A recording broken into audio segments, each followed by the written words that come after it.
Welcome to TOMMO'S Race CHINWAG, a chat, a natter, a conversation, all things Formula One. Join me live on YouTube or after the fact on Spotify and Apple Podcasts as we get into the meat and bones of this wonderful, frustrating, exhilarating sport we know and love. My name's Tommo, let's talk about it. Good day, mates. My name's Tommo, and we have a 2026 Australian Grand Prix to talk all about. Welcome back, everyone. Thank you all for joining me here live on YouTube, after the fact on Spotify, Apple Podcasts, however you choose to consume this podcast. Will we ramble on for a long time?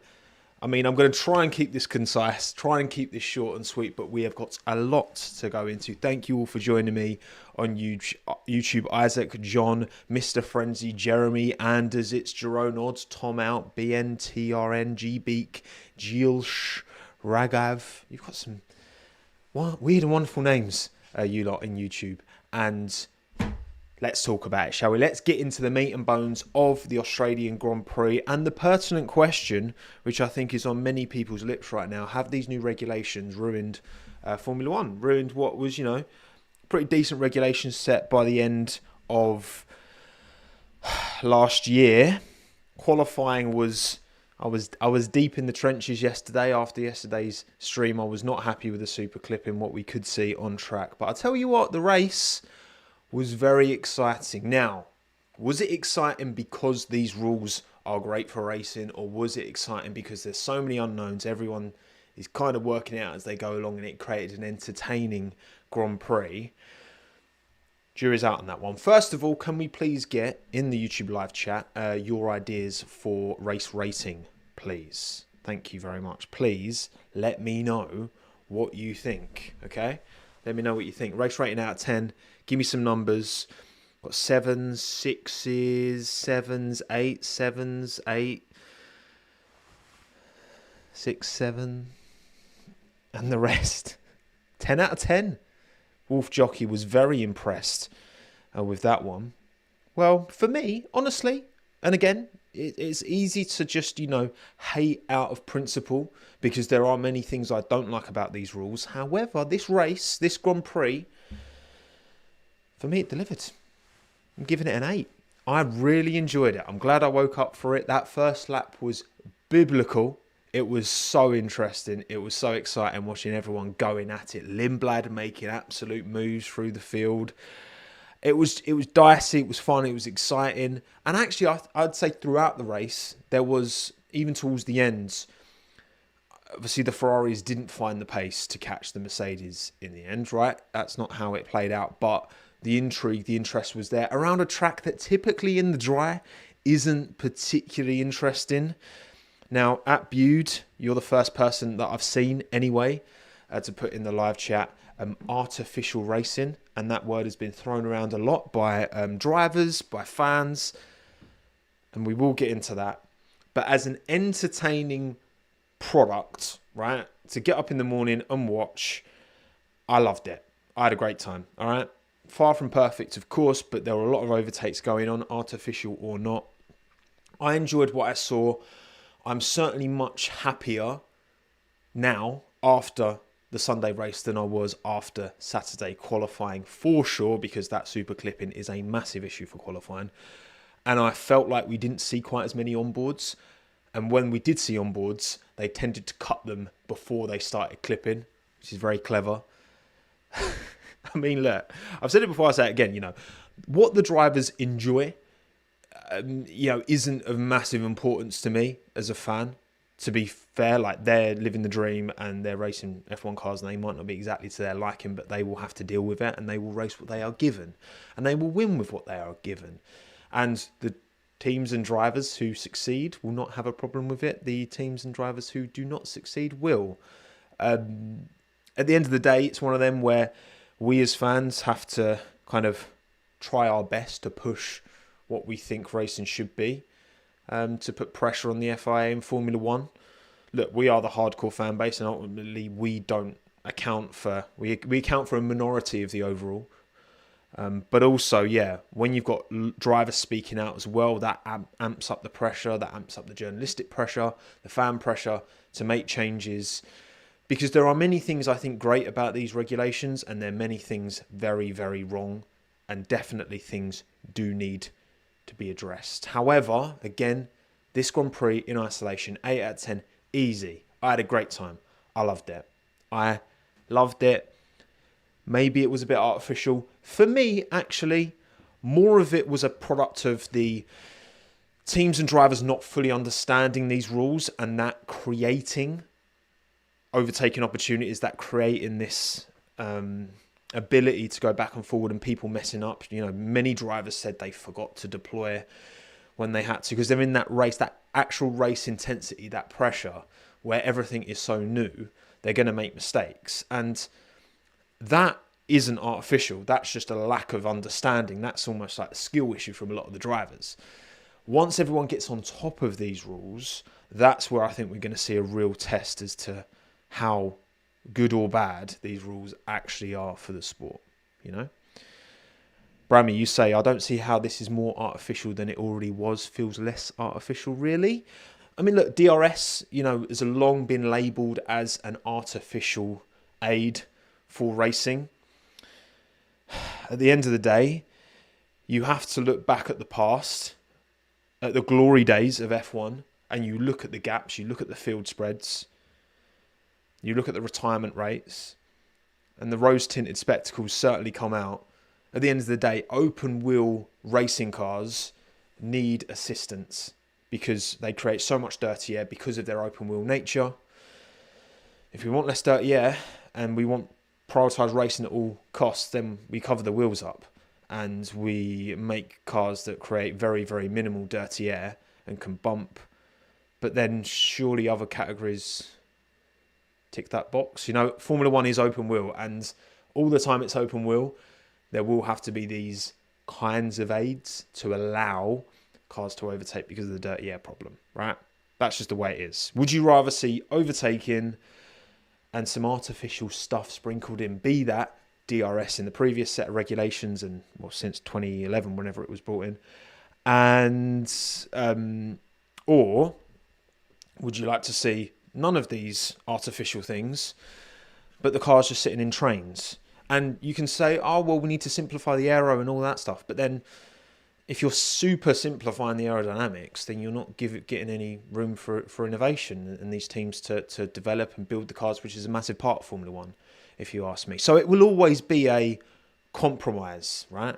It will always be a balance. It will always be a way up. But again, in isolation, I really enjoyed this Grand Prix. I had a great time. And honestly, anyone watching that who didn't think that was at least a good race, I think you're getting too caught up in just hating these regulations out of principle.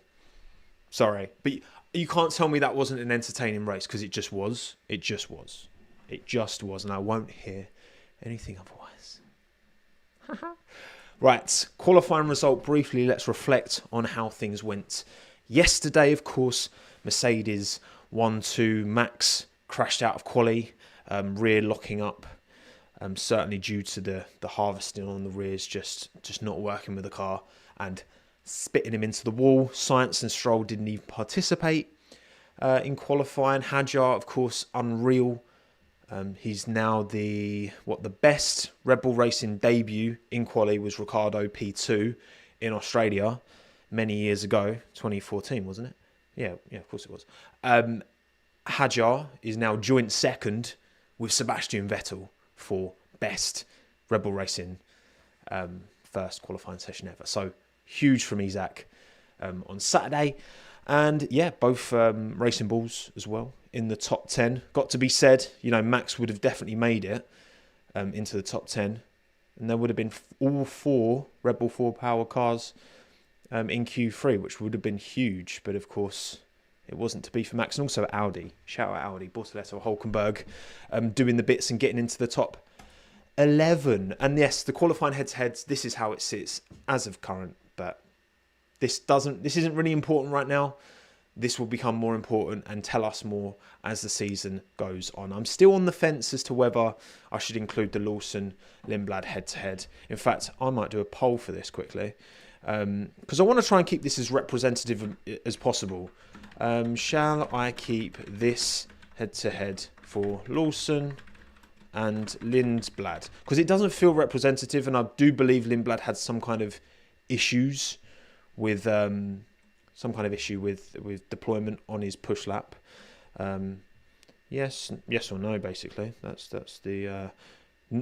If no, then I will look back at their next competitive lap, their next most competitive lap. I'll just do a quick poll just to get your thoughts and feelings on that. How did it? Audio is trash, is it? Is the audio bad? No Stromo, you say the audio is trash. Is it bad?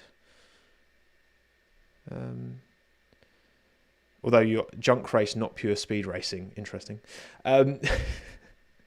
I'll let the poll tickle on. Should I keep this head-to-head for Lawson Lindblad? 57% of you are saying no.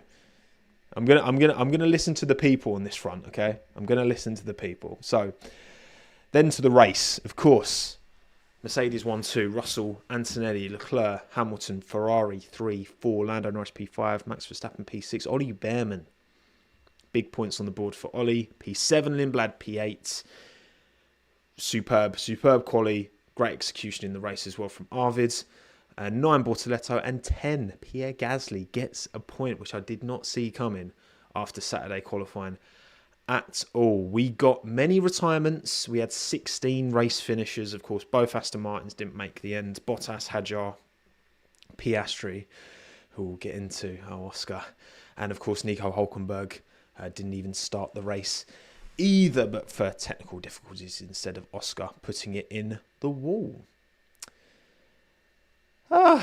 Dearie me. Right, okay. Race. You know what? That was pretty decent, I would say, in terms of number of finishes, more than I was expecting. I thought, 15 max would finish. We got 16 in the end, so not too bad.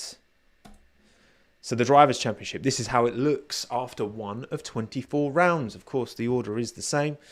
Is it the same? Did I mess up on? No, I didn't mess up on the graphic for once. Don't worry, I'm sure I will at some point down the line. You'll, of course, call me out of it on YouTube, as you should, in the live chat or in the comments down below. Don't forget to like and engage however you can. Yes, still only the top 10 get points. Of course, we do have 22 cars, but it's still only the top 10 who score points. We get the bottom 6 drop out of Q1, and then the next 6 drop out of Q2, and then final top 10 in Q3. So that's the only real change, and I think that's fine. Actually, there's still enough swing that you've got Alpine, Audi, Racing Bulls, Haas, Red Bull, McLaren, Ferrari, and Mercedes all scored points in this race, right? So we go to the teams. 8 of the 11 teams scored points on that first, which is pretty good. Obviously, yes, Hadjar would have certainly been in the points, and that would have dropped Gasly out. Piastri certainly would have been in the points, and that would have dropped Bortoletto out if they're both finishing the race. But, if my mum had balls, she'd be my dad. So, you know what I'm saying? So that's just the way it is. Mercedes opening up a nice little lead at the start of the season, but there's a long way to go. Don't you worry. Seamus, I'm an Alonso and Williams fan. Can I have a hug? Oh, Seamus. Oh, it is a shame, isn't it? It is a shame, isn't it, Seamus? So, predictions. Mine were a mixed bag. Russell, pole position, yes. Kimi Antonelli, race winner, no. Bang and drive, Pierre Gasly. I'm giving myself half a point for Pierre, because I actually think, given how bad qualifying was, how much he struggled, for him to recover to a P10 point, I think deserves maybe not banger, but some credit. Lindblad Clanger. Now, I've decided that when you get it that wrong, you deserve to lose a point. So I'm taking a point off of that. So instead of being on 1.5, I'm on 0.5 points. And then, of course, Mercedes banger, Aston Clanger, easy points there. But yeah, that Lindblad Clanger prediction, I deserve to be punished for that one. So 2.5 out of 6. Sorry, 6 categories this year. Damn, I am washed. I am truly washed. 2.5 out of 6, and of course you did a bit better than me. Pole, Russell, yes. Race winner, Russell, yes. Banger drive, Shoal. I've given him half a point because I don't think he did have a good race. I mean, look, again, you've beat me, so it doesn't really matter, right? I know it's like, oh, Charles deserves a full point for that. All right, fine, whatever. Whatever makes you happy. All right, you've beaten me, so stop rubbing it in. Clanger Drive Lance. It's hard to say because he is in an Aston, and it was so hamstrung for so much of the race. So I'd say half a point there. A banger, of course, yeah. So well done, you've won. Move on. F2. I don't want to talk about it, okay? I don't want to talk about being washed. F2 roundup. I'll be honest, I didn't watch the F2. I've had a breeze through the highlights. Nicolas Solov, as you can see, did win the feature race ahead of Rafael Camara and Lawrence Van Hopen. Huge for Nicola, of course. He is a Red Bull junior and he will be looking to win the championship this year and potentially put the pressure on Liam Lawson, for sure. You would think of the two Racing Bull drivers, Lindblad's surely Red Bull committed to him for the long term. It feels we've seen enough in that first Grand Prix to know that he's got it, right? He's got something, definitely, absolutely. And yes, Solov will be looking to mount a championship fight, and he currently does lead the FIA Formula 2 World Championship ahead of Camara. We saw Dirksen win the sprint race ahead of Noel Leon and Alex Dunn. Alex Dunn did a very strange move in the feature race, didn't he, on Stenshorn? Cut across him, which was not good. It was not ideal at all. And got a penalty for it after the fact, did Alex, who of course is now part of the Alpine Academy. But yes, I need to have a proper watch of the F2, to be fair. So I'm not going to talk about, but I'll just give a little roundup of the results. And of course, Colton Herta, can't speak, P7 in the end for Colton. So points on his first debut weekend in F2 is a decent, solid start, okay? Decent, solid start for Colton. Okay, bangers and clangers from the race. We'll wrap through this. Then we'll look at race pace, because race pace tells us a lot, and I want to start looking at a little bit more data during these streams. So we'll look at that, and then we'll go team by team and break down the race a little bit more. First of all, bangers and clangers. Mine, banger driver this weekend. Max, great recovery drive through the field, has to be commended. Gasly to recover into the points. Bortoletto, huge Q3 and holding on in that top 10. Ollie Behrman, of course, recovering well and doing a much better job than Esteban this weekend. There are many drivers who could get it, but Arvid Lindblad, my goodness, what an opening lap from him. He was right at the sharp end, scrapping. He was like P3 at one point. He's out there scrapping with Lewis, scrapping with Max, he's got that, he's proven in one race, right? And that's what I think truly special drivers can do, right? Rookies can come in and just make an immediate impression. And especially, again, in this day and age of F1, right? It's all well and good. Lewis, incredible debut for McLaren back in 2007. He also had more than an entire season's worth of running pre-season testing, because back then you had unlimited testing. So he was way better prepared. And I know the simulator tools are better now than they were back then, but nothing replicates the real thing, right? And Lindblad's unreal, right? Unreal, superb, not intimidated clearly by the occasion, and I guess that's what's the term? The confidence that comes with youth, whatever the saying is. He certainly has it. So he was obviously chuffed with himself at the end, as he should have been. Was unfortunate, he held off Ollie Behrman for a lot of the race, as well as it settled in. It wasn't like he was just quick over a lap in qualifying, because again, I think that final push lap was a bit of an anomaly.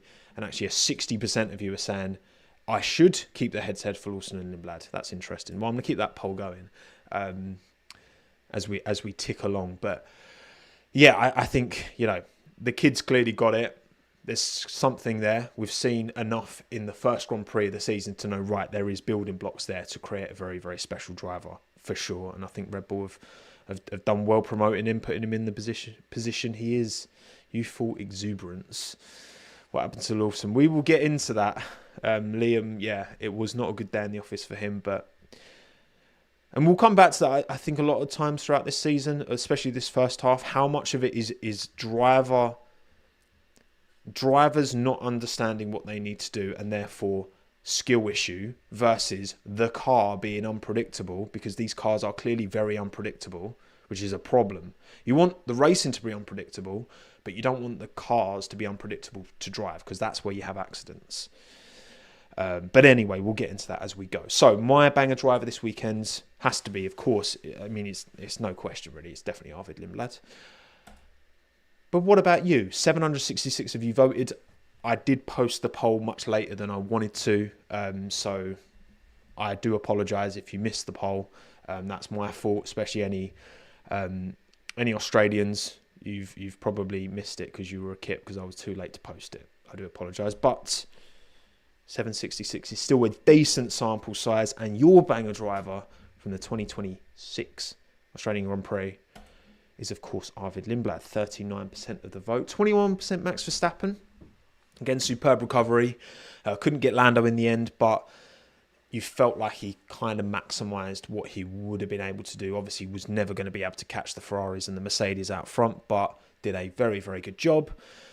10% George Russell and 10% Charles Leclerc. They actually got the exact same number of votes. I think it's 77 apiece.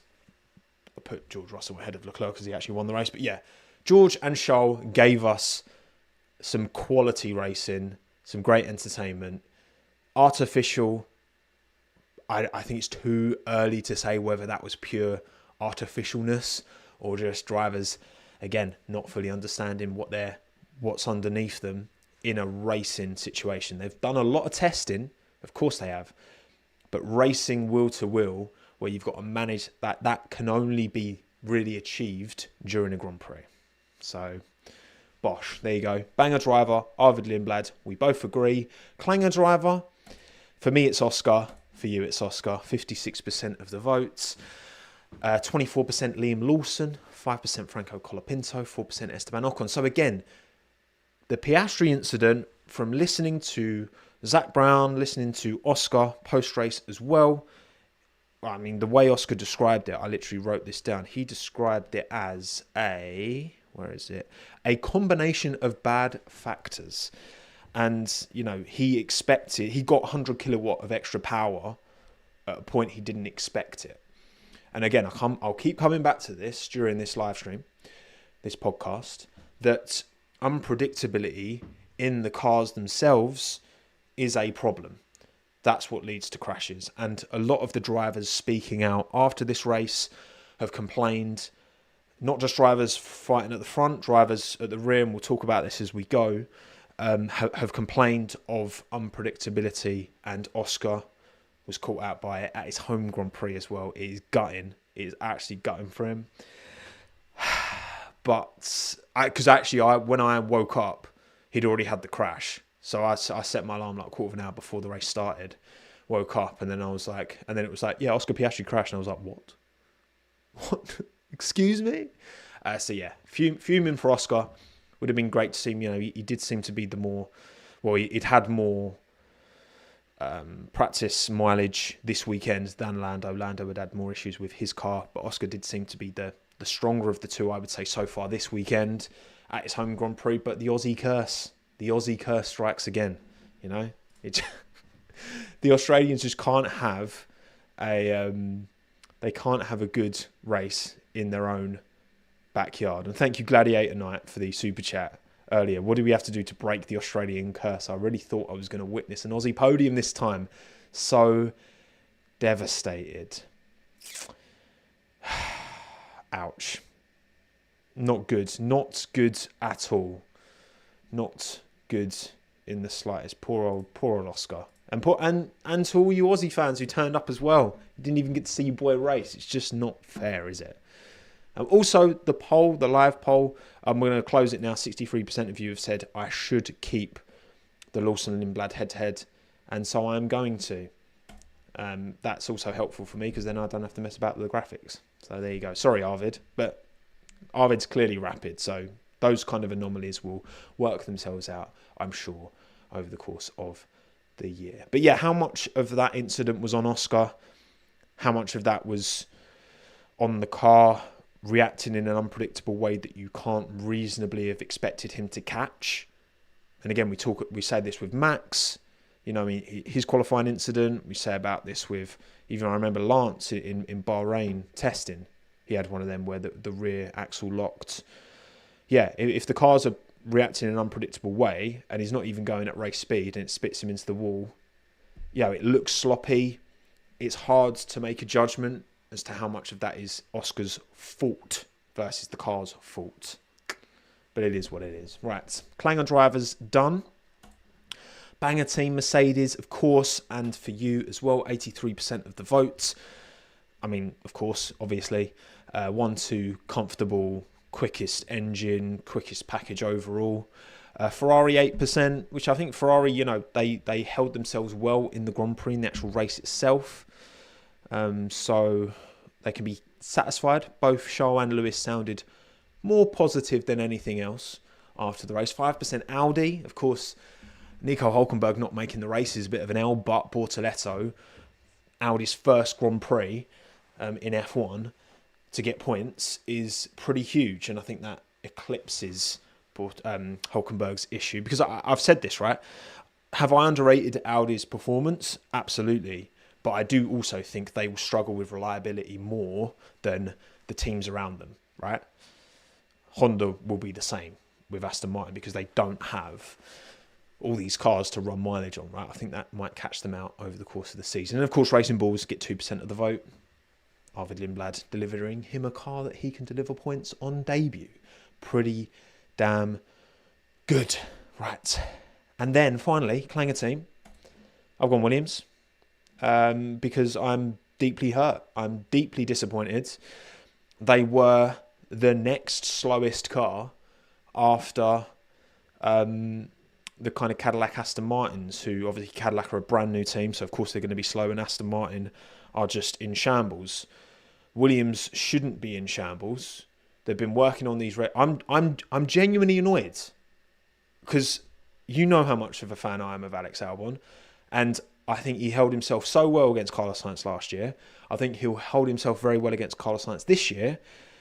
And I've got a big soft spot for Carlos Sainz as well. You know, I've definitely developed as a Carlos Sainz fan. I didn't used to really. He just used to be a driver that just existed, and I didn't really pull for at all. But I liked in the McLaren years. We saw a bit more of his personality. I think he held himself so well against Charles Leclerc at Ferrari, better than I expected him to. And he's such a vibe, Carlos. He's so. I got so much love for both of them too, and I think the team has super let them down. They've got two great drivers right now, and they are messing this up. And again, I feel like I was sold a dream, and there aren't really. They can blame the facilities and all that, but the real you had time to get these things, and you can only give a team so much. You know, all right, benefit of doubt. I feel like Williams have had enough of that, and actually, yeah, I'm just a bit pissed off. I'll be honest with you. That's just my resounding feeling as an Albon, big Albon fan, and smaller but still significant Sainz fan. And you've gone Aston Martin, which is fair enough. 59% of the vote. Cadillac 19%. It's kind of harsh. Obviously, Bottas did break down, so fair enough. But Perez made the end of the Grand Prix, which I did not expect, actually. I did say before, and I think one will make it, but that was kind of wishful thinking. But Perez did actually make the end of the race, so well done him. 10% Williams. I think they deserve more of that, in my opinion. But there you go. I'm just butthurt. And 4% McLaren. Yeah, I mean, given where they were last year, the deficit to the leaders was significant. Not necessarily the end of the world, but significant enough anyway. Predictions. Bosh, lovely jubbly. And before we go team by team, and I'll have a little look at the super chats as well. Thank you all for supporting what I do. I really do appreciate it. We'll take a little look at race pace deltas on average. Anyway, thank you, F1 Big Data on Twitter at F1 Big Data. Check them out. They do fantastic breakdowns of the numbers after races, and I've taken at F1 Big Data's numbers and transpose them into my own little graphic to show them to you of average race pace in Australia. Now, of course, Mercedes lead the way, a 1:23.233. Ferrari coming out 2/10 behind, which is not crazy, right? Now, a lot of concern going into this weekend and maybe even coming out of this race that this is something like Mercedes 2014 dominance. I don't believe that's the case, and I think these numbers prove that. Now, my video this week, I do want to look at Mercedes in 2014 and compare them in Australia 2014 versus them in Australia this year, and look at their gap relative to the field, because I do think that there's some interesting parallels, but also some significant differences between 2014 and 2026. 12 years later. But yeah, Ferrari 2/10 behind Mercedes. Red Bull just under half a second, 0.45. McLaren just over half a second. So those top four teams, race pace split by about half a second, which actually isn't so bad, I would say. Like, isn't as bad as I expected it to be. And certainly McLaren, as a customer of Mercedes, that they lack the understanding of the power unit and especially the battery components of the power unit. In terms of deployment, in terms of integrating it in the chassis, they lack that understanding relative to Mercedes, and it's going to take them a long time to develop enough understanding to be even. They'll never understand it as much as Mercedes, of course not. Right? They're never going to get to that point that they're absolute on a level with Mercedes. But if they can get close and then make up for the deficit with better aero, which Rob Marshall has proved he can cook, then there is hope for McLaren. Of course, Red Bull, I think they are pretty happy with their powertrain, of course, apart from the fact that his axe blew up during the race, which is not ideal. But from a performance point of view, I think the powertrain's in a pretty good place. They will, of course, continue to iterate as much as they are allowed to within the rules. Reliability fixes, etc., are permitted. But, of course, Pierre Wache and his design team will hope to add aero, and they believe that there's a lot of aero to be added to these cars. And of course, Ferrari only within 2/10, right, which is huge. Fred Vasseur's talked about upgrades coming to the car in the near future, possibly ahead of China, which is great news. And again, the drivers both feel pretty happy, especially with the race car. Mercedes definitely have an advantage in quali, but if Ferrari, with their, again, smaller turbos, always going to serve them off the line, it's always going to help them off the line, even round long tracks like Monza and Baku and the rest. But yeah, if they can dial in the race pace, then they can allow Mercedes to be quickest over a lap if they're always able to recover it in the race. Like, there is hope in that top four field spread for sure. And then of course you take a big jump then to the fifth fastest car, average race pace, was Audi. Huge. Well done, Gabriel. I don't know if Nico is in the race, then his race pace numbers would have been factored in here, and that could have moved it either way. I mean, Hulkenberg's pretty good in a race as well, right? But Audi, 1.5 seconds off Mercedes, race pace average per lap. Then Haas, 1.7. Racing Bulls, basically 2. Alpine, just over 2. Williams, just under 2.5. Aston Martin, 4 seconds off. And Cadillac, 4.5. So that's the kind of race pace spread at the moment. We'll see as the season goes on how this changes, and obviously track to track as well. Okay, so Audi, again, seem to have a very decent car. I mean, Racing Bulls, Lindblad to be, the Racing Bulls on average slower than the Haas and the Audi, yet Lindblad, secured that P8 was pretty huge. But yeah, interesting data, interesting numbers. Exposes, Williams P9, slower than the Alpine, slower than the Racing Bull, slower than the Haas, slower than the Audi. And yes, they're overweight. Yes, they're struggling with battery optimization at the moment, but they've got some work to do, and I'm just not happy. I'm not happy, Williams. I'm sorry, I'm not happy. Okay, I'm a disappointed fan. Right, back to full screen. Let's take a butch at the old super chats. Thank you all for supporting what I do. I do appreciate that.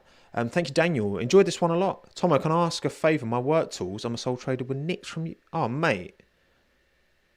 I'm gutted. That's Daniel. I'm so sorry, man.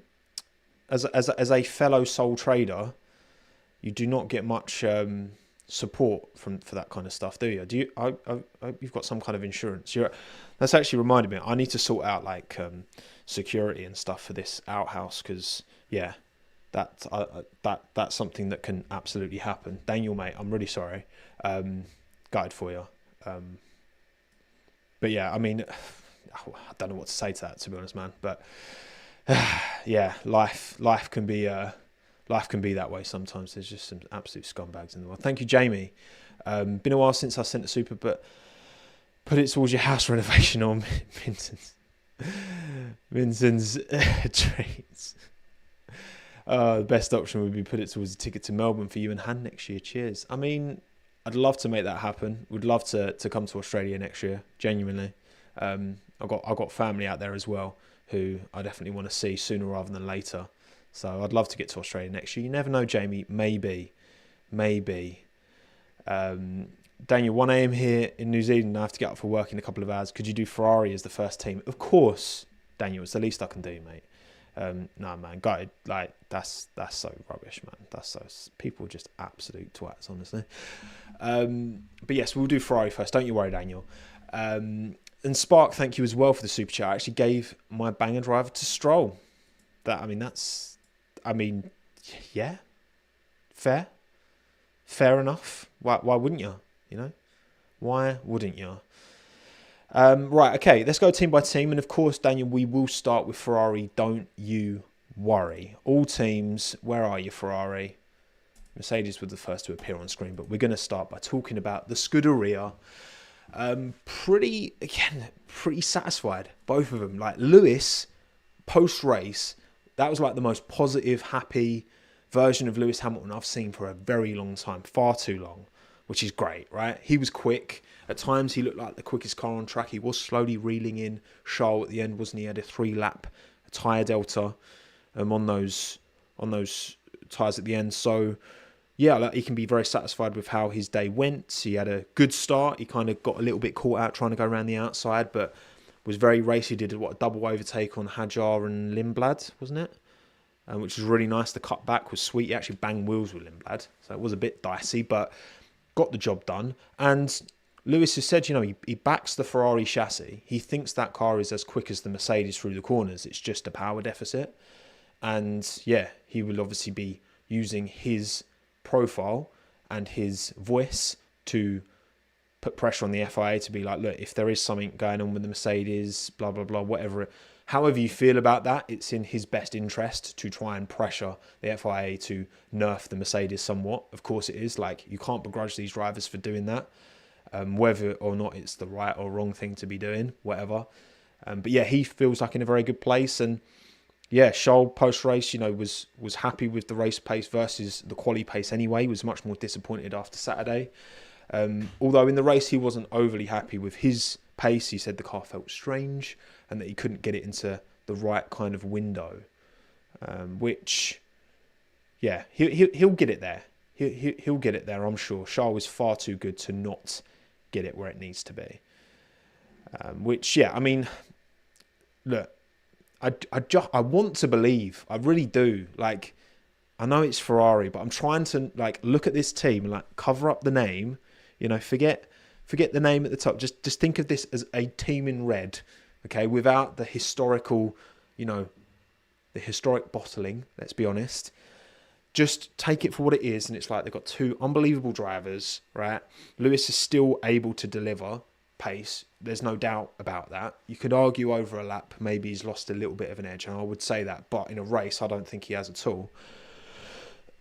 Where it is more about overall racing IQ and just being able to manage a stint, rather than absolute optimum 1-lap pace. And also in the moment when it really matters, that's where Lewis' experience is going to pay dividends.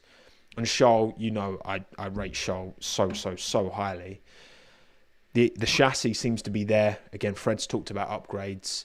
Maybe they do have a power disadvantage. Maybe it is just a matter of optimizing what they have a little bit more. If they can optimize their power unit, I'm talking ICE and battery, quicker than Mercedes can optimize theirs, then they've got a chance. But we saw enough today to indicate, I reckon, around the right kind of track. Because again, this is a very power hungry track. So they're small turbo. It's not going to play into that strength, right? If we go to, and China's a bit of a mixed bag because you've got that really long straight, you've got the tight and twisty section. It's a bit of a mixture, China. But if we go to, go to a Bahrain, for example, go to a Hungaroring, I feel like the Ferrari is going to be, as things stand right now, if you went to like Hungary, I would put my money on Ferrari to win around there. I think they're close enough that can be a thing for sure, in my mind. But and Monaco, Max, exactly that. And Monaco, absolutely. That would be simply lovely. Issa, Clangers should be Ferrari strategy team since 2022. It's the case. Interesting. So I'm gonna do a poll here. Do you think? Oh my goodness, why am I doing it in caps? Do you think Ferrari's decision not to box either car cost them a better result? So I'm not even saying a win.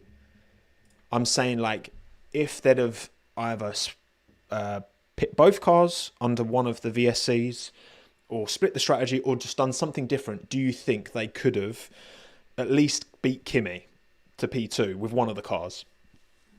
I'm not even specifying who. I'm just saying, do you think anything Ferrari could have done would have led to a better finish? Because to remind you of the gaps at the end, so why don't I have this up? What's going on? Race result. There we go.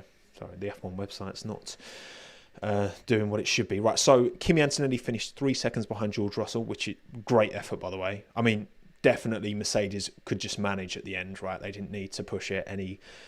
Any mileage they can save on the engine in terms of like revs, right? Not literal mileage, of course they're driving the same distance, but just like not putting as much through the engine, not as much pressure on the power unit. They're going to take that, aren't they? Of course. But yeah, Kimi 3 seconds behind George, Charles 15 seconds behind George, and Lewis 16. I'm not convinced. 74% of you think yes. 74% of you think Ferrari's decision not to box either car did cost them a better result in some way, shape or form. I'm with the 25, honestly, I am. And reason why, right? Point A, again, Charles Leclerc, the closest one, finished 12 and a half seconds behind Andrea Kimi Antonelli. The time saved for pitting under a VSC is 10 seconds. So there's that. I also, again, I think that Mercedes probably had some performance in hand by that point of the race, by the end of the race, where it's all well and good Charles being, a couple of seconds behind Kimi, but then to catch him and pass him and maintain that pass, because we saw this a lot, right? As the race went on, and we'll talk about this particularly with the Haas boys, you can make overtakes, but then you're just getting re-overtaken again unless you get it like properly done. So we'll never know. And Clinton Mead, Ferrari strategy made no difference, but still dumb, which is fair, because it did feel like at the time, definitely watching for me, like I was like, they need to why not split it? Why not split the strategy? Like, what is the reason to not split the strategy? And Lewis wanted it. Lewis wanted to try something different, and I think Ferrari should have gambled with. Lewis's tyres looked more blistered. They looked more messed up than Charles. And it was a shame to not see them roll the dice. I wonder how much of that was like them being a bit like, oh, we don't want to maybe undercut or like risk Lewis jumping Charles because we don't want to upset the apple cart. Part of me felt a little bit like that in the time. Like, oh, are they struggling with a bit of a Norris Piastri dilemma here where they don't want to be seen favourite? Toby, you said it, papaya rules, right? Scuderia rules. I don't know. Maybe that's just maybe that's nonsense. But I was a little bit little bit of indecision there. I don't ultimately think it would have made a difference. 74% of you think it did make a difference. But we'll never know, will we? We will never know. Not once but twice, because they did have 2 opportunities. Obviously, Bottas, where he was stopped, did close the pit lane, but they still had a chance before the pit lane closed to box Leclerc or Hamilton, and they chose not to do it. So I think a more aggressive Ferrari would have gone with, boxing one and not the other, to at least try something. But they didn't, so we'll never know. We will never know. But actually, yeah, in reality, in my opinion, it didn't cost them anything. But we'll see. Right, who next? Chat, can you give me a team? Give me a team to go next as we set the world to rights, right? As we break down this very interesting 8 out of 10. I'm sticking to it. I'm sorry. I don't care how many of you are crying about it. Oh, it's just artificial racing. I really enjoyed it. Audi. Suyan, well done. You got there first. Audi next. Bosch, lovely jubbly. Right. Okay. Very good day in the office. Super impressed. Audi just went about their business, weren't super crazy high profile in testing, just got the job done. Not a crazy amount of laps, which I was a bit concerned about. And again, no other teams running this power unit. But Bortoleto and Hulkenberg, I think, proved last year that they're very equal in many ways. But also, obviously, Nico, vastly more experienced. Gabby, an exciting junior who's gone back-to-back in junior championships. So, yeah, Bortoleto was absolutely chuffed after the race. Super happy. I think he maximised his result. He was in a bit of a scrap again with Gasly and Ocon and Behrman at times as well. I think Bortoleto just did his job, just did his thing, kept his head down, and continues to impress. I think Bortoleto is a real overlooked talent, and I hope that, and this bodes really well, because for Audi to start out of the blocks as competitive as they are, which is like front and midfield, I think has blown their expectations out of the water. And I think Binotto has done his job amazingly well to get that power unit firing like it is. And Wheatley and all the other hires that they've brought in at Audi are going to slowly turn that team into what seems like a pretty competitive outfit. Give them a few years and I don't see why they can't be in a really good place. But yeah, problem for Nico Hulkenberg, developed a problem on the starting laps of the grid. Couldn't get it fixed quickly enough. I've not seen confirmation as to exactly what the issue was. I feel like the teams are extra inclined to keep their cards close to their chests, which I get. So why would they? Why would they spill the beans if they don't have to? But yeah, Audi just superb, really. Like just a really strong opening weekend. What more could I say? Suyan as well, your super chat. Audi impressed, but at the start, Alonso in P17 past Gabby. Watching the onboard, I just saw rocket ships passing Gabby left, right and centre. Yeah, Gabby had a difficult start. Look, I would say, whether it's Kimi, whether it's Gabby, whether it's Liam, who had a particularly bad start, I'm reluctant to go too hard in on those drivers because, again, I said it before, I say it again, with the Piastri incident, with Max's incident in qualifying, it's impossible to know how much of these incidents are driver error versus car error. And it's never going to be 100% one way or the other. There's always going to be a bit of a component of both. So then it's like, okay, yeah, Gabby had a poor start. Alonso got to move up the inside of him, but then Gabby recovered really well. So, you know what, I can't be too hard on them. It doesn't feel fair to be too hard on them. Thank you, Ragav, as well. Go on to get on the Bortoleto hype train. I've always been the conductor of the Bortoleto hype train. I think he's absolute top tier, no doubt, no doubt, no question. And also, Ragav, thank you for another super chat. Extremely excited to see 40-year-old Lewis Hamilton matching prime Leclerc. The new regs are suiting his instinctive driving style way better. Love to see this. And yeah, so far so good. I think Lewis, again, maybe lacking a little bit to show in quali. I think that is the case. But in a race, I don't think so at all. I think Lewis is showing that, yeah, with the right kind of car underneath him. And again, driving dynamics-wise, these cars are a step forward from last year, no doubt, right?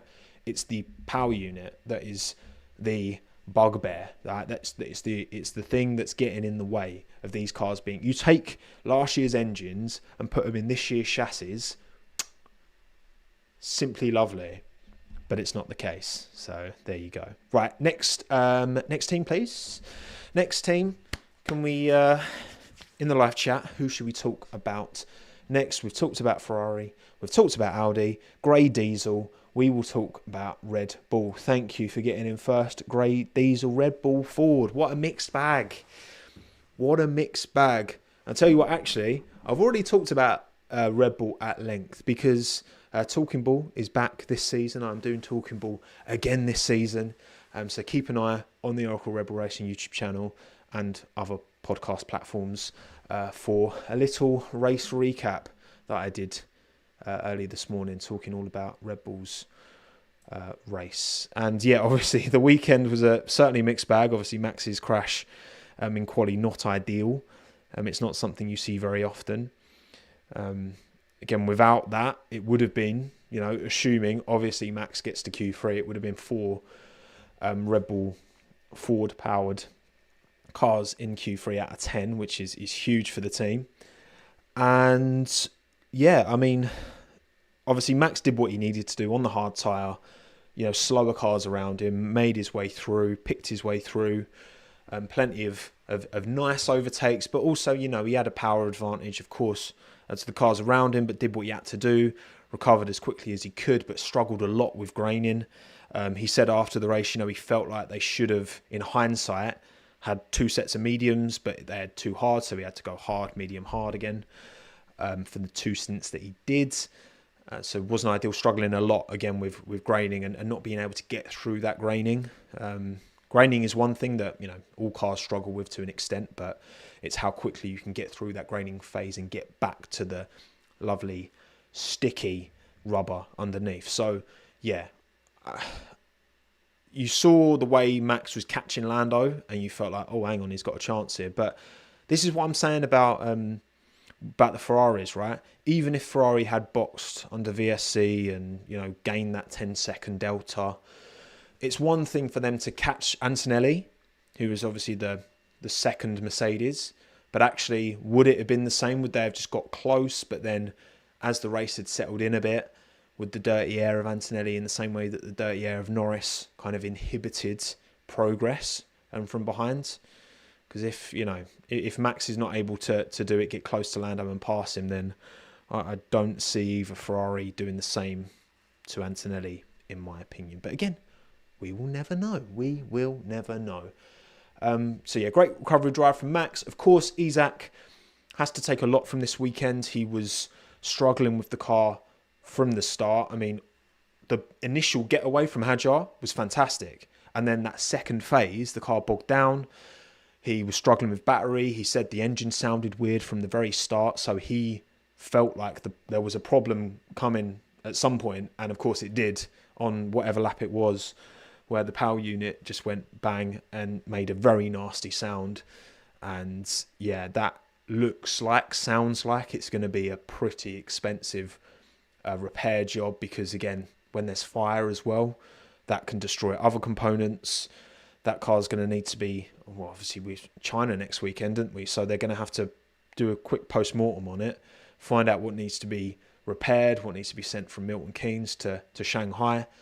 So yeah, not ideal from that point of view at all. But, you'd rather these things happen early on in the season. And the hope from Red Bull Ford point of view is that whatever caused the problem isn't a dormant issue in all of the other Red Bull power units, right? Isn't a dormant issue in the design, because otherwise then they're going to need to bring some kind of fix. Hopefully for them, it is just some kind of an issue that can be easily fixed and isn't a problem on the other engines, basically.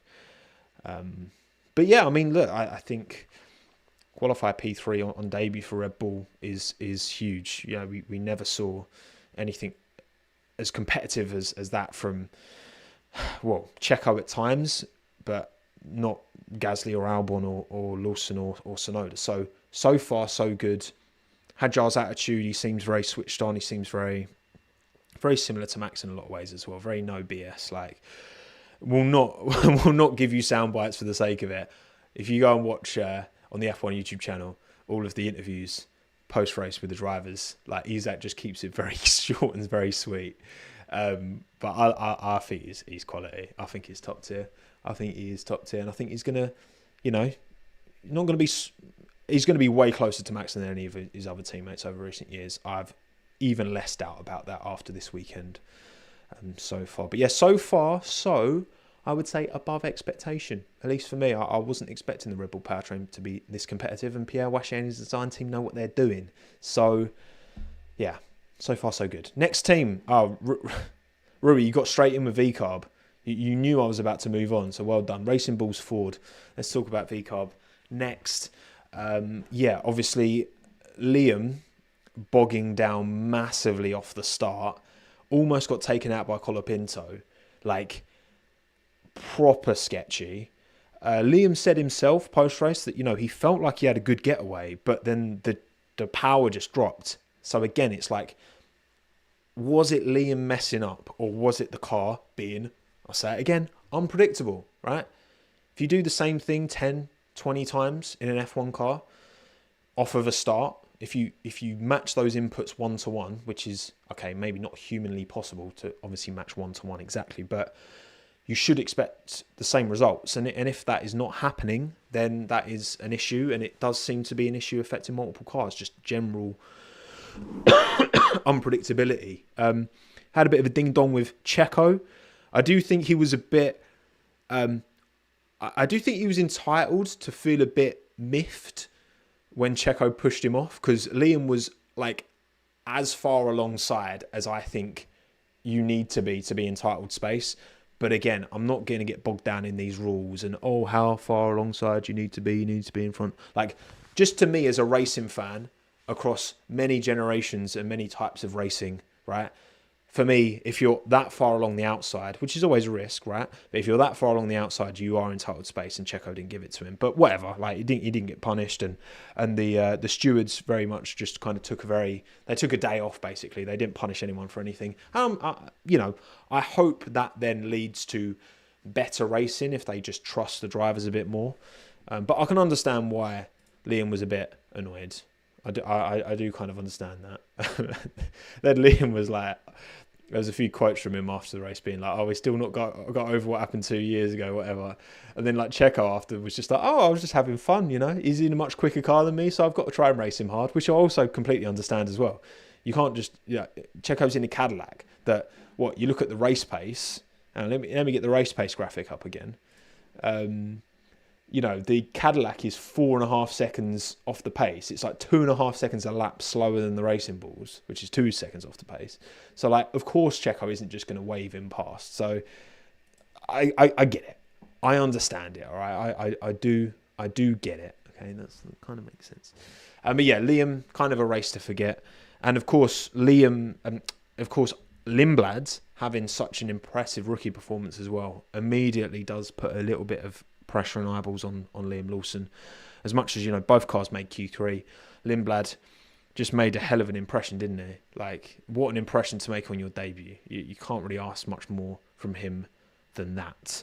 So, yeah, you know what? Arvids, very good. I think they've got a little diamond on their hands here. Still only 18 as well, which is it's insane. A youngest F3 race winner. Youngest F2 race winner, Arvid. Feature races to boot as well. So, yes, bodes well. The car looks okay. It looks decent at the kind of front, certainly quicker than the Williams. And I think there's a lot of potential to move forward. Because again, don't get me wrong, I don't know this, but surely it just makes sense that as Red Bull own both of these teams, Racing Bulls will have a easier customer relationship with Red Bull powertrains, because so much of it is based on that same campus in Milton Keynes now, versus McLaren's relationship with Mercedes, right? It's going to be, I think, easier for Racing Bulls to optimize their customer power unit than it will be for McLaren for Alpine, for Williams, etc., etc. You know, that just makes sense, right? Though it would be that way. So I expect, actually, you know what, Racing Bulls, they might cook this year. They might do bits. Right, next team. Talk to me. Oh, I definitely think Liam needs to up his game. Arvid kicking on this fast and Nicola laying down the F2 title bid too. Yeah, exactly. I mean, you know, Nicola winning the first race of the season, and he got a podium as well in F2 last year, didn't he, in Abu Dhabi, and when he did the last few races of the year. So Solov is clearly a talent, and yeah, Liam needs to be looking over his shoulder. He needs to have a strong year this season, because if he lets Arvid beat him, then not only will he lose this seat, but also I can't see another team picking him up if he's beaten by Arvid Lindblad. You know, it's a hard sell when you've been beaten by a rookie teammate. So yes, I've got a lot of love for Liam. So I really hope he kicks on. And again, he got Q3, so it wasn't a bad Saturday at all. It was just Sunday was stinky. Right, odd Tom out. You got there first. You said Williams. So let's talk. Oh, do we have to? I'm just so annoyed, man. Mate. I'm like, honestly, I can't remember the time I was this annoyed with a team. Because again, you know, like I've been banging the Albon drum for so blooming long now, and like just there's no pace, like half a second off of the top of the midfield. Again, let's go back to the average race pace deltas. You know, Williams, almost a second behind Audi. Almost a second behind Audi. Are you mad? Are you mad? James Vowles, what are we doing? Oh, man, it's so annoying. The car's overweight. Carlos Sainz, you know, spoke about this afterwards. Lacking downforce. You know, struggled with grain in both of them. Both drivers not happy. Both drivers in their prime. Both drivers sold a dream. And certainly now, right, last season, we were like, oh, yes, Carlos Sainz, he picked Williams. He picked Williams over Alpine. He picked him over Audi.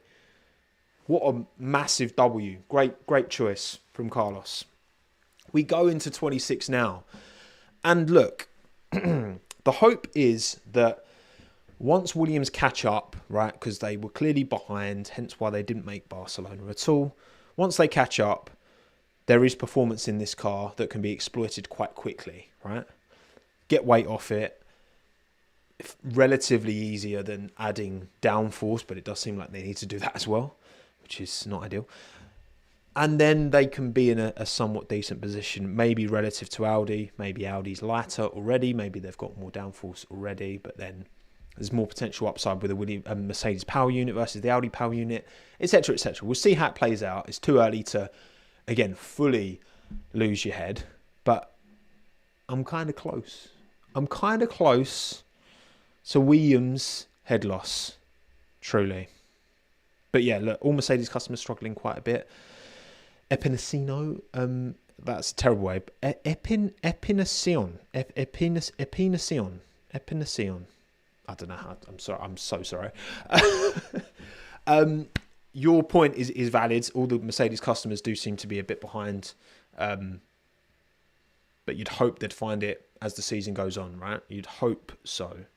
So it just depends on how, you know, this development cycle is going to look mad over the course of the year. It really is. Like, I definitely think if we were to break this season into like quarters, you know, we look at the first 6 races, second 6, third 6, final 6. I reckon the constructors' tables would look very different from each quarter. You know what I mean? Because I just did think the development cycle is going to be a bit mad. It's going to be a little bit mad. But there we go. Right, Williams. I've got nothing more to say because I'm just upset with you. So next team, please. Next team, please. I don't want to look at. I feel about Williams like I feel about West Ham at the minute, which is deeply, deeply disappointed and disgusted. It's strong words, but I am. This was meant to be it for Alex. This was meant to be his opportunity, his chance, and it's not. Caspian. No, actually, you didn't get that first, Caspian. Limitless got there first with Alpine. So we'll go Alpine. Bosch, who, yeah, again, Gasly doing what Gasly does, you know, finding a way to sneak a point. Very, very good Pierre. He's got to be happy. He's got to be satisfied with that. Where are my notes about Pierre Gasly? Yeah, great off the line. Superb race. Did well to hold off Ocon as well. A lot of pressure from Esteban. They went back and forth a bit, but Pierre got the job done. He had to work for that point. And yeah, I think Alpine can be, after what was a very poor Saturday, actually on Sunday, much better. And we'll see, track dependent maybe. I'm sure there's more performance in this Alpine. I'm sure that there must be, surely, right? Surely. They again, like Williams, they switched over priority to 26 so early. Yeah, where's the performance? Where is it? Okay, where is it? You can't just rely on Pierre being clutch. And then, yeah, Colapinto, of course, race start penalty killed any chance for him. He had to just serve a stop and go. And he felt more competitive in race trim than quali trim. So that's something. That's certainly better to be good on Sunday versus Saturday, if you had to choose one of the two. And yeah, his save, wow. Like Colapinto, how he didn't hit Liam. How he did not hit Liam. Wow. The mega dodge, as you call it, Awesome Will. The use of that M word disappoints me, but I know what you're getting at. It was an unreal reaction to not clatter Liam Lawson and not clatter the wall either. Just absolute instinctive. A Colapinto and go penalty, yes. That was the graphic as well. Unreal, loved it. Yeah, like, because that would have been those kind of crashes. And thank God Liam, because he wasn't stationary. If it had been stationary, that's 100% a nasty shunt. But he wasn't. He wasn't stationary. He just got the car moving enough to then give Colapinto the space to react. And that was scary. Yeah, you say odd Tom out like Hadjar on F2 at Monaco. Yes, that certainly has. Yeah, when Hadjar avoided Miata under the tunnel at Monaco, similar kind of vibes to that one. But you know, as we know from the Billy Munger crash, you know, those kind of shunts can really do some damage. You know, obviously they were in very different types of cars, but the point still stands, right? So, fortunately, there wasn't an issue. But again, it's like how much of Liam's poor start was just him messing it up, because drivers do just mess up starts. It's not just because of this 50-50 power unit nonsense, right? Like, that just does happen sometimes. How much of it is reasonable to be like, okay, yeah, it's just a skill issue from a driver versus, oh, that's the car acting unpredictably, as I say again, and doing something that it shouldn't be doing, and it wouldn't do if you did the exact same inputs 10, 100, 1,000 times or whatever. So all in all, I think Alpine can actually be pretty satisfied with where they are right now. Also, Ragav, Williams 30 kilos overweight. Weight loss upgrade alone equals 1 second pace gain. They also have to unlock Mercedes engine full potential, which means even more pace. Where have you heard that 30 kilos, Ragav? Because I've not found a number that I can trust on the Williams overweight kind of thing, you know. But if that is the case, then yeah, that would be great, because then that closes the deficit to Audi, and then they find a bit more Mercedes power unit pace, and we're laughing. Right, next team. Let me know in the chat who we should talk about next. Haas, Caspian, you got there first. Well done. Bosch, the Haas Ferrari. You know what? Considering, right, because Ollie, P7, 6 points on the board. Huge, fantastic. A pretty faultless weekend. He was unlucky not to get to Q3. He was on the cusp. He felt like he could have done. Didn't quite put the lap together. But then, yeah, great. Superb in the race was Ollie. Esteban struggled a lot more, but both drivers were actually pretty vocal after the fact of their displeasure towards the rules, which was kind of quite interesting actually to hear that from Ollie. I've got a quote from Ollie here actually regarding the racing, right? Because obviously he was in amongst it. He was making a lot of moves. So the Haas boys, because they both were, are good to listen to here. He says, "It's a bit ridiculous, to be honest, to have that much delta in a button and to lose that much on the next straight. Let me just zoom in. It's also very non-linear. So what you gain on the straight where you use the boost is a quarter as much as what you lose on the next straight. So unless you basically complete the move at the start of the straight, as in you exit the corner, you complete the move, and then you harvest the next straight, then they're going to get you back. So Ollie, yeah, not on board with this style of racing, this style of battling. Because again, as fans watching, we see cars change in position and you think, oh yeah, great. The problem is we want to see those changes of position happening on merit, under the braking zones. You know, you want to see these. It's not just about overtakes. It's about how these overtakes are coming about, how much you have to work for them, how much you are rewarded for driving well and leading to those overtakes, rather than just overtakes for overtake's sake, where you can overtake, but then the car behind gets such a massive advantage being behind, they can re-overtake, and then the car behind gets massive, so then they re-overtake, and you just get this constant cycle, right? And that's more what Ocon found himself in. So Ocon said, it's painful to watch because you can't really do much as drivers. Once you use the boost button and you haven't managed to overtake, or even if you overtake, actually, you are just vulnerable again on the next straight.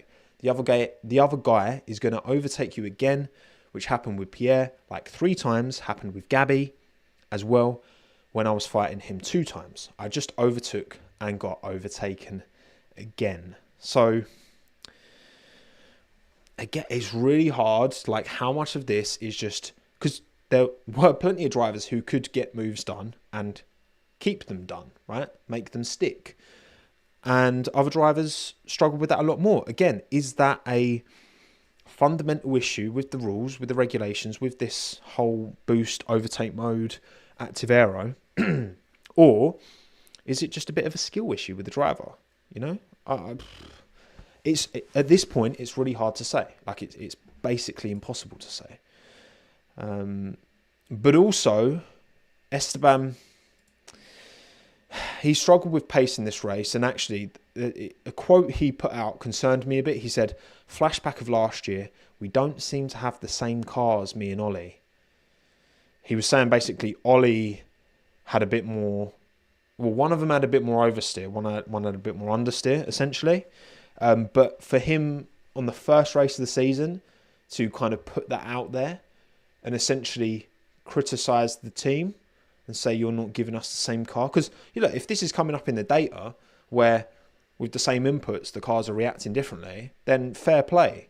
But also, yeah, he is choosing to put that into the public domain and not keeping that to himself. It's another weekend where Ollie has outperformed him and quite significantly outscored him. Remember, Ocon had a really strong start to the race as well. He had a great first lap and then just kind of fell backwards. So it doesn't bode well. Like, it doesn't. We saw towards, well, the end of Esteban's Alpine time that relationship started to get a bit strained, and obviously we saw Komatsu's quotes earlier at the start of the year. And again, I'm a great supporter of Ocon, but also there is no smoke without fire. And if this Haas relationship starts to go a bit bad, then my inclination is to point the finger, honestly, more at Ocon than the team, because I've got no reason to doubt Haas's approach, and I think Komatsu's doing unbelievable work. So yeah, the pace difference was there, but again, how much of that is Ocon just struggling to hang with Ollie and then looking for answers in almost, not to the extent, but in almost the way that so many teammates to Max Verstappen have seen this big performance differential and then not being able to hang with it and have struggled to find answers, you know. It's Haas have gone from rich energy to harvesting energy. KMMO. That is really good. I like that. I enjoy that. Rich energy to harvesting energy. Very good. Like it. Right, next team. Talk to me. What are we saying? Especially if Rafael Kamara, obviously, is second in F2 right now as well. Ferrari Junior could go back to back to back in the junior formulas. Obviously, Ferrari, close relationship with Haas. So Ocon's seat could be available if he doesn't pick things up. Tissy Wissy, great name. A Cadillac. Let's talk Cadillac, shall we? The half and half car. Obviously, starting with Bottas, you know, he had to swap a steering wheel earlier on in the race, and then he had the issue where he just conked out before he could even get in the pit, and the team told him, like, you need to stop now, hence why he didn't just roll into the pit lane. So not ideal.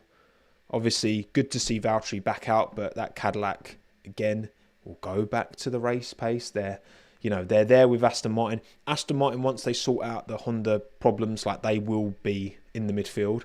So Cadillac are, they're 2 seconds behind Williams. They're like 3 seconds behind Audi, which is a lot. So Checo and Valtteri will be bringing up the rear basically every single race this year. That's a weird way of wording it, but there you go. I've said that. And yeah, all they can do is just try and get mileage down, add performance bit by bit. But the main thing they need is just to be consistent, get the operations on a level, and hopefully next year, the ATR that they get from finishing last will hopefully pay dividends. They can pick up some more sponsors as they get a bit more airtime on screen, and yeah, the rest is what it is. Caspian, honestly, Cadillac did better than I thought. New team, no expectations, but they did well for where they are. Yeah. I'm inclined to agree. Like, they've done as well as I think could have been realistically expected for them to do. So yeah, I think they're in a decent place to progress and move forward. Checo as well. Look, Checo completed the race, which was huge. Struggled with the fundamentals. He said there's still a lot of fundamental issues at the team in terms of the issues that they are having. But of course there are, because they are starting from scratch. So that will come with time. But also Checo was one of the drivers who was particularly vocal about his frustration, his disappointment with the racing that was going on. So he said, it's very hard to understand what's going on. Sometimes you do a small lift and it changes more than you would expect. Sometimes I was arriving 30 kilometers an hour quicker into turn 3 because of a different lift or a different throttle pickup. Some things, honestly, I don't understand. And when you're seeing a driver of Checo's experience saying he doesn't understand what's going to happen when he puts throttle on or throttle off or brake on or boost on, or doesn't fully understand what the car's going to do, how it's going to react, that is a problem. That is dangerous unpredictability. That's the unpredictability you don't want. Okay, you want unpredictability in, the ceiling performances of cars to an extent, because then you can, track to track, you might get the Mercedes quickest or the Ferrari or the Red Bull or McLaren, whatever. But you don't want unpredictability in terms of the drivers understanding what their car is going to do underneath them, right? So yes, I would say that another scathing from a driver's point of view, and this is a point of view that I am on board with, right? Drivers complaining, oh, it's not as much fun. Like, I don't really care. Sorry, I just don't.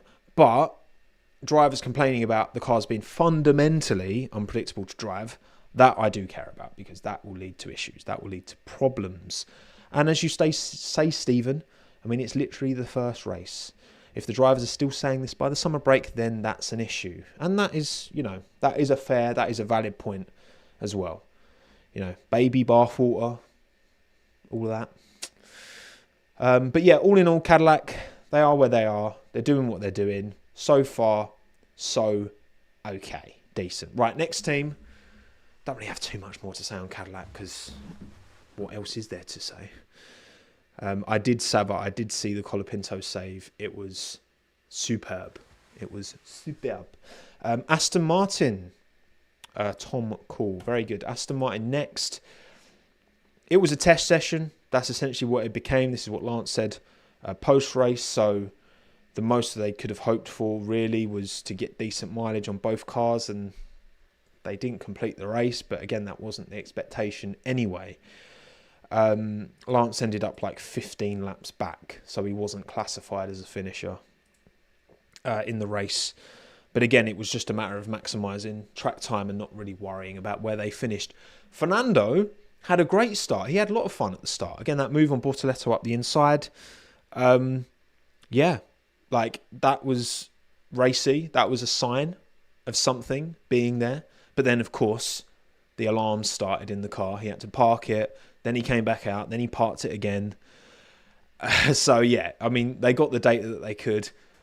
I don't need to say much more about Aston Martin because we know the situation they're in, and Honda will just be desperately working in Sakura for a fix to this vibration issue, because it ain't good. Hello, Desktop Bodybuilding. Good to see you. It's been a while since I've seen you in live chat. Welcome back. Yeah, go on. What who next? I don't have anything more to say about Aston because we've already spoken about it and we all know the situation they're in, and I don't feel the need to elaborate on the green machines, because they are just frustratingly behind. Again, from an aero point of view, decent. From an aero point of view, decent, but from a power unit point of view, but also I'm concerned how much, like, I'm surprised Newey's not being a bit more diplomatic, because it does feel like in the press conferences, even if this is true, that he's kind of just trying to chuck the responsibility on Honda. And like, yes, of course, Honda are the ones who make the power unit, but also if Adrian has turned up in April and made all of these packaging demands to Honda to try and be aggressive, and Honda haven't been able to meet that, and also Aston Martin not even fully understanding how much smaller the Honda engine operation's been since they've had to rebuild, then Aston and Newey have to take some responsibility on that side as well. Absolutely, they do. Time will tell. Right, so IDK, you said Merc, so we'll go Merc next. The race winners, of course. Very, very, very happy with the new regulations is Toto. Much better than the ground effect cars. George Russell, they're great racing, skill issue from everyone else, right? What are you doing? Sort it out. We've proven it can be done, and you can race well and cleanly and fairly and optimize performance in these regulations. What are you moaning about, everyone? Well, of course they're going to say that, aren't they? Of course they're going to say that. You have to take Mercedes comments with a pinch of salt. I like that the FIA on their Instagram yesterday shared George's glowing comments around the regulations, and they didn't share Max and Lando's not quite so glowing comments around the regulations, which I just thought was quite funny. Yeah, I mean, look, what can I say? They smashed it. Very happy. George Russell, lovely jubbly. Kimi, even though he bogged down off the line, recovered really well, and again, to finish within 3 seconds of George is great. I'm sure George was managing. I'm sure if George wanted that gap to be bigger, he could have made it so. But anyway, yeah, I think Kimi has shown this weekend, the way he bounced back after that FP3 crash to secure P2 in qualifying was super impressive, because you can imagine how that would knock a driver's confidence. And he was on the edge a couple of times trying to get through the sessions. But the team getting that car back together and getting him up there and enabling him to put it on the front row, quality job from Kimi this weekend. And I think we've seen enough to suggest that, Kimi's not going to be a Bottas. I don't think so at all. I think Kimi's going to give George something to think about here. I think, George is way more likely to win the title for sure. But, Stephen, Kimi's going to put pressure on George this season. I agree. I absolutely agree. Wolf Jockey, you think it's an illegal engine? Send the police in. Where are the Melbourne local police force to arrest everyone at Mercedes for their illegal engine? It's not acceptable, is it? Absolutely unacceptable. Yeah, nothing really more to say on Mercedes, which means the final team, the only team we haven't spoken about yet, is McLaren. Again, I've already said my piece on Piastri. Hard to know how much of that is him versus the car acting unpredictably. We said it again. And then Lando, Lando had his initial getaway. You can see on Lewis's onboard, They both have a good initial getaway. That second phase is where Lewis just flies up the outside. Yeah, I mean, Lando had quite a lonely race, I would say, broadly speaking. You know, he wasn't caught up in loads of incidents, and again, did well to hold Max off at the end. I mean, I don't know, McLaren fans, how do you feel, right? How do you feel? Because again, when we come back to these average race pace figures, they're just over half a second off Mercedes, which once they get on top of the understanding around this power unit, I can absolutely see that gap closing. You know, maybe not closing completely by the end of this season, but closing somewhat. I mean, I don't think there's reason to be too upset. And I do also think this is kind of what should have been expected. Where these engines, understanding these engines is so important. So important. Because it's a much bigger performance variable. You can't get away with having a all right engine and great aero. You know, you can kind of get away with that in the midfield, in previous years, but you definitely can't get away with that now. So, yeah, I think McLaren have shown, Pedromu, Marshall, the technical team there know how to upgrade a car, know how to find performance. Of course, as Constructors' Champions, they are lacking the ATR relative to the others, which might hinder them somewhat. But also they've got the facilities and all of that. So, and proven facilities. That's the thing. They've proven that their simulation tools correlate very, very well with real life, which is a huge benefit, right? Because Mercedes have proven in the last regulation cycle that isn't the case.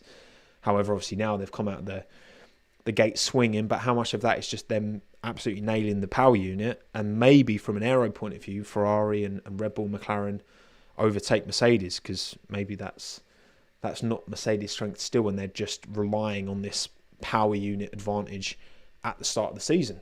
From a competition point of view, I hope that's the case, you know, because then we'll see much more scrapping as the season goes on. But yes, McLaren, all in all, like, I think it's about as much as they could have hoped for. I don't think Piastri is challenging. I think it's a comfortable 5-6 for Piastri and Norris if Piastri doesn't have the incident he does. And actually, yeah, Lando, final driver, I want to quote here, who was pretty negative about these new regulations. He said, depending on what people do, you can have a 30, 40, 50 kilometer per hour speed difference. And when someone hits someone at that speed, you're going to fly and you're going to go over the fence and you're going to do a lot of damage to yourself and maybe to others. And that's a pretty horrible thing to think about. Like, that's some strong words from Lando. But there's nothing we can really do about that now. It's a shame. It's very artificial. Lando dropped the A word. Depends on what power unit decides to do and randomly does at times. You just get overtaken by 5 cars, or you can just do nothing about it sometimes. Randomly does. Like, I don't care that this is the first race of a new regulation cycle. The power unit shouldn't be doing random things. And we're hearing multiple drivers from different teams running different power units saying this kind of thing. That these power units, again, are fundamentally unpredictable. And that is a problem. That is a huge problem. And I don't remember in 2014 talk around engines doing random things to this extent, right? Yes, Mercedes has a massive advantage in 2014. And the turbo hybrids, they were brand new, and there was a lot of learning to do, a lot of unreliability. But the power units doing random stuff? Nah. That can't be allowed to fly. So that, I hope, gets remedied in some way, shape or form. But how it remedies it, I just don't know. They don't need to have a mind of their own. Tom Call, they don't need to have a mind of their own. Drivers need 100% control of deployment, in my opinion. No deployment algorithms, Wolf Jockey. That's what you think. Yeah, maybe. Is that going to make a difference? I don't know. They still need to fine-tune the hybrid combination. Balbay. Yeah, I mean, again, that's going to come with time. I don't want to get too carried away, but at the end of the day, the season has started now. So if these engines start doing mad stuff, and catching drivers out and leading to big crashes, then like we can't just be like, oh, well, it will just sort itself out in 6 months' time, 12 months' time, 2 years' time, whatever. Like, you know, how pertinent an issue is that? How pressing? How much do we need to get on top of this now before something bad happens? Like, or are we just being a bit, oh, scary, dangerous cars? Well, racing is inherently dangerous. Hard to know where the line is sometimes. Right, I am going to wrap. Let me just check I've not missed any super chats out. Don't think I have. Thank you, Clinton. I missed your one earlier. Old school 2323 staggered grid for visibility. Wow, that would be a bit cursed. But yeah, I get what you're saying from like visibility from a Colapinto not hitting Lawson point of view. I don't know, maybe need to Photoshop that one up, see what it'd look like. I feel like it'd look a bit odd. Thank you all so much for joining. Thank you all for taking the time. Thank you all for supporting what I do. And yeah, I will be uploading this week. I'm going to, again, compare where Mercedes are now relative to the pecking order to where they were in 2014. Because I think there's some interesting insights to pick out from that. But for now, yeah, I'm going to try and get through most of the day and then have a nice early sleep, because I did not get much kip last night, as you can tell by the number of slip-ups in this in this live stream podcast, Tommo's Race CHINWAG, this one up here. Thank you, McFillan, Odd Tom Out, Theobar, Tissy, Tom, Issa, IDK, Toxic Saint, Plat Lee, oh my, what a name, Platylobium mobtusialigium. That's not right. Catherine Sense, Jabranja, Kaden, Awkward, V Paper, Lotus, Sandry, Bass, Eyeglass.